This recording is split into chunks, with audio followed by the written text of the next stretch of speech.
India is a place of endless variety and is fascinated with its ancient and composite culture, dazzling contrasts and breathtaking natural beauty. Art and culture are the most remarkable features of India. The Indian culture has persisted through the ages precisely for the reason of antiquity, unity, continuity, and the universality, which makes it a colorful and vibrant land, as diverse as its people.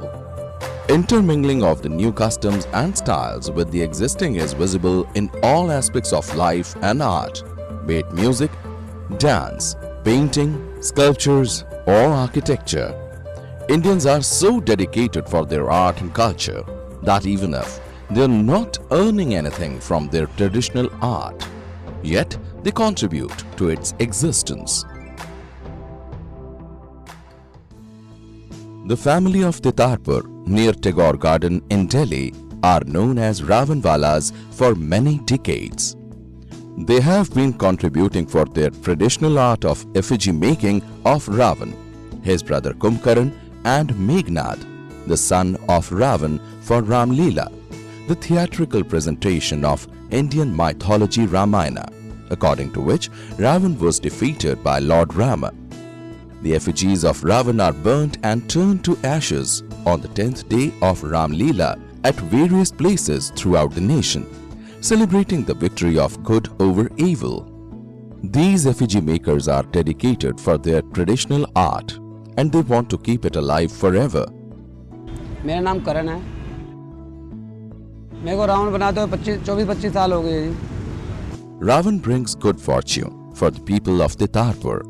2 months before Dussehra, villagers start making Ravan effigies, and just a week before Dussehra, such frames of effigies are everywhere on roadside, dividers, in parks and outside of metro station. Though most of the villagers run shops of funeral items, artisans and coffins for their living, but during this period, they get busy making Ravan effigies. दुकान है हमारी अर्थी की। इसके अलावा अपना ये अंतिम 10 संस्कार का सामान है वो ही है अपना। Thanks to the skills inherited from Ravan Baba, who is almost a legend in their village. Ravan Baba, a businessman dealing with funeral items, came from Secunderabad and settled in Titarpur 50 years back and started selling funeral items for his living. वो अपना रावण वाले बाबा थे ना, वो मतलब अच्छे हमारे लोग कहते हैं ना, वो भाई वो उस्ताद जो है मेन काम उन्होंने ही सिखाया था हमारा। He was the one who started the art of making the effigies of Ravan. तो अपने लोग जैसे जैसे हम लोग पहले बचपन के अंदर अपना लोग काम करते रहे, लोग सीखते रहे उनके साथ काम, जैसे जैसे करते रहे लोग ऐसे ऐसे हम भी बनाते रहे। तो आज हमारे मेरे नाम से जाना जाता है, खन्ना रावण वाले के नाम से यहाँ पे। The children of Titarpur learnt this art by seeing him even as he tore the bamboos or made the skeleton. उनका नाम था छुट्टन लाल जी। छुट्टन लाल जी जो वो शुरू में सबसे पहले हमारे पास ही आए थे यहाँ पे, तो उन्होंने एक हमारे को दृश्य दिखाया, इनको ये चीज़ इनको इस तरीके से बनती है, तो उन्हीं का आशीर्वाद से हमारा ये काम चल रहा है। Slowly, the craze of art of making effigies moved generation to generation.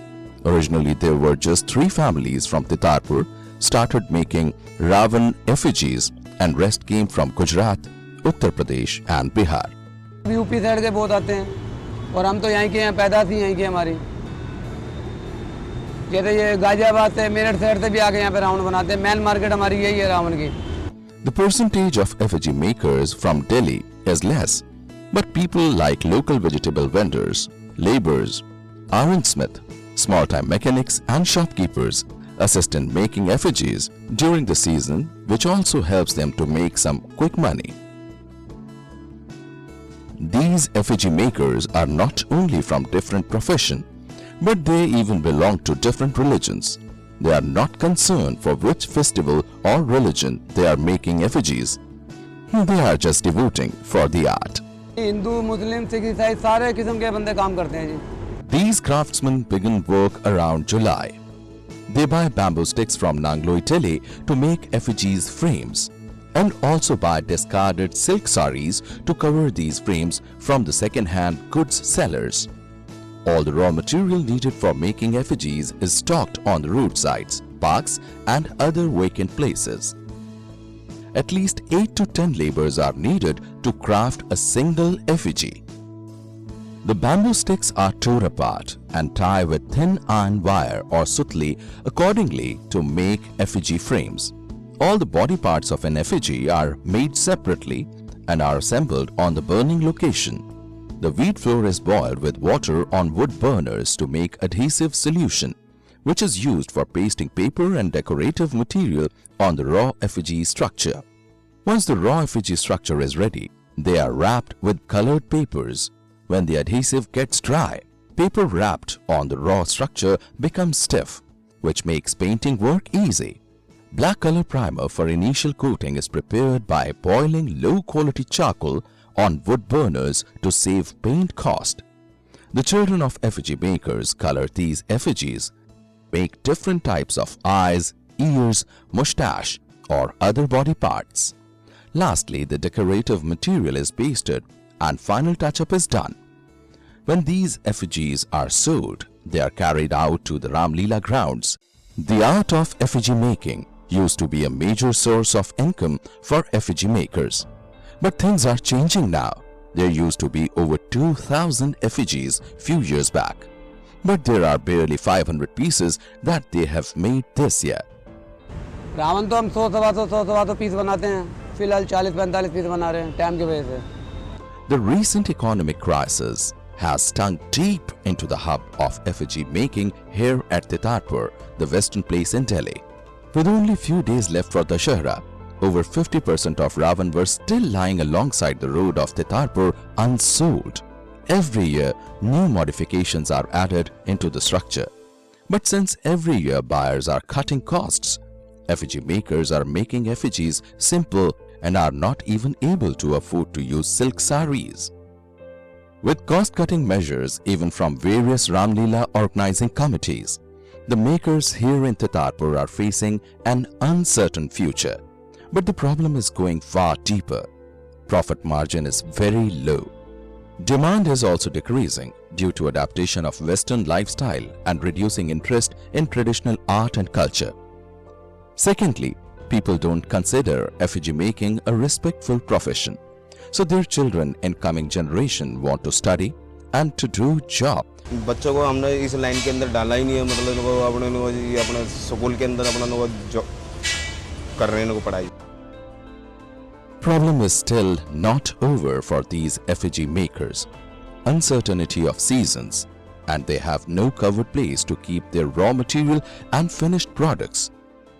पहले 50-60 रावण बनाते थे, अब बारिश की वजह से कम बनाने लग गए, 10-15 रावण बनाते हैं. पहले बनते थे हमारे पास 40-45 राउंड बनते थे. अब की बार हम लोग बना रहे हैं थोड़ी सी बरसात की वजह से, और ये अपना जमुना नदी के अंदर अपनी ये बाढ़ वगैरह का संभावना है, तो इसलिए हम लोग कम ही राउंड बना रहे हैं, 7-8 राउंड बना रहे हैं.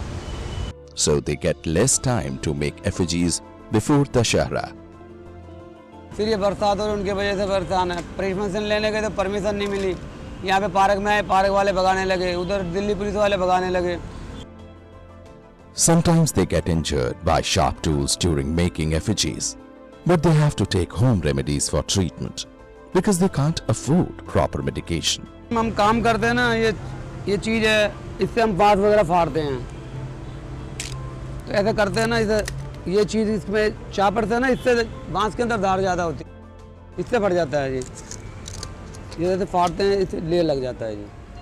Even facing all such problems, these effigy makers have smile on their faces with sparkling eyes, and there is no sight of grief anywhere, even though they are burning due to global economic crisis. They promise to keep on smiling and to come back again next year to spread a message of victory of good over evil through Ram Katha or Ram Leela.